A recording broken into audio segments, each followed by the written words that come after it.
మహబూబ్నగర్ జిల్లా దేవరకద్ర నియోజకవర్గం భూత్పూర్ మండలం అన్నసాగర్ నేడు బీఆర్ఎస్ పార్టీ 25వ వార్షికోత్సవ దినోత్సవం సందర్భంగా అన్నసాగర్ గ్రామంలో పార్టీ జెండా ఎగురవేసిన గ్రామ బీఆర్ఎస్ అధ్యక్షులు కాంపిల్లి చెన్నకేశవులు, అన్నసాగర్ గ్రామ సర్పంచ్ ఆల శ్రీకాంత్ రెడ్డి మరియు బీఆర్ఎస్ పార్టీ సీనియర్ నాయకులు, కార్యకర్తలు పెద్ద సంఖ్యలో పాల్గొని ఈ కార్యక్రమాన్ని విజయవంతం చేశారు.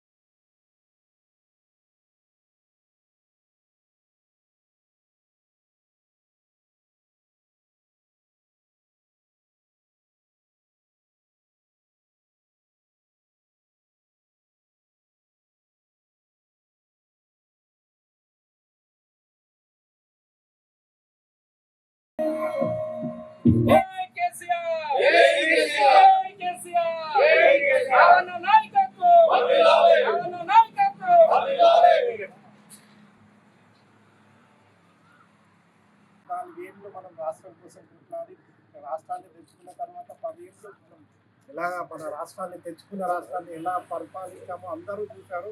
ఈ 2 ఏళ్లలో 2.5 ఏళ్లలో కాంగ్రెస్ వచ్చి ఎలా పరిపాలిస్తుందో కూడా చూస్తున్నారు. తేడా అందరికీ కనిపిస్తుంది. మన పార్టీని ఇంకా పటిష్టం చేసుకొని ఆ తేడాలు మనం గమనించి ప్రజలకు వివరించి చెప్పి మనం ఇంకా మన పార్టీని పటిష్టం చేసుకొని మళ్ళీ రాబోయే కాలంలో మనమే రాష్ట్ర ప్రభుత్వం ఏర్పాటు చేయాలని కోరుతూ అందరూ కష్టపడి మళ్ళీ మన ప్రభుత్వం వచ్చేటట్టు అందరూ కష్టపడాలని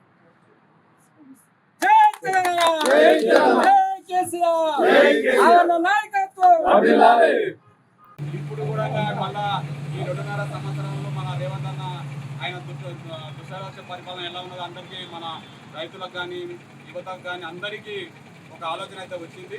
కాకపోతే మన ఈ 10 సంవత్సరాల్లో మన కేసీఆర్ గారు కానీ మన దేవరకద్ర నియోజకవర్గం అలా వెంకటరెడ్డి అన్న గారు అనేక రంగాల్లో ఇంకా వివిధ ఎగ్జాంపుల్ కానీ ఇంకోటి కానీ కరివేనపాలెం రిజర్వాయర్ కానీ అది ఉండి అభివృద్ధి చేసిండ్రు.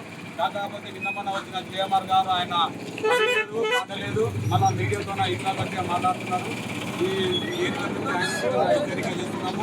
ఈ ఇంకోటి మొన్న రీసెంట్గా జరిగిన భూత్పూర్ మండలం కమిటీ సమావేశంలో కూడా అధికారులకు కూడా ఒకటే హెచ్చరిక, ప్రోటోకాల్ పాటించవలసిందే. ప్రజాప్రతినిధి వార్డు మెంబర్ అయినా సరే కానీ ఎవరో వచ్చి ఆ చేతుల మీద కూర్చోవడం అన్న తీవ్రంగా ఖండించడం నిజంగా హ్యాట్సాప్ చెప్తున్నాం. ఈ నెక్స్ట్ 2.5 సంవత్సరాల తర్వాత ఈ దుష్టారాక్ష పరిపాలన తర్వాత కూడా నెక్స్ట్ వచ్చేది టీఆర్ఎస్ గవర్నమెంటే. కాబట్టి మనం అందరం ఒకసారి మన కేసీఆర్ యొక్క స్వర్ణయుగానికి మళ్ళొకసారి మనం అందరము ఈ కష్టకాలంలో మన పార్టీ వెంబడి ఉండి అందరము మన కార్యకర్తకి ఏమైనా ఇబ్బంది వచ్చినా కానీ అందరం మనం ఎంబడి ఉండి మన సర్పంచ్ అన్న గారు కంపల్సరీ ప్రతి దాంట్లో కూడా ఇన్వాల్వ్ అవుతున్నాడు. నిజంగా అన్నగారికి ఒకసారి మనం కృతజ్ఞత తెలుపుతూ ఈ అవకాశం ఇచ్చిన సర్పంచ్ గారికి ధన్యవాదాలు.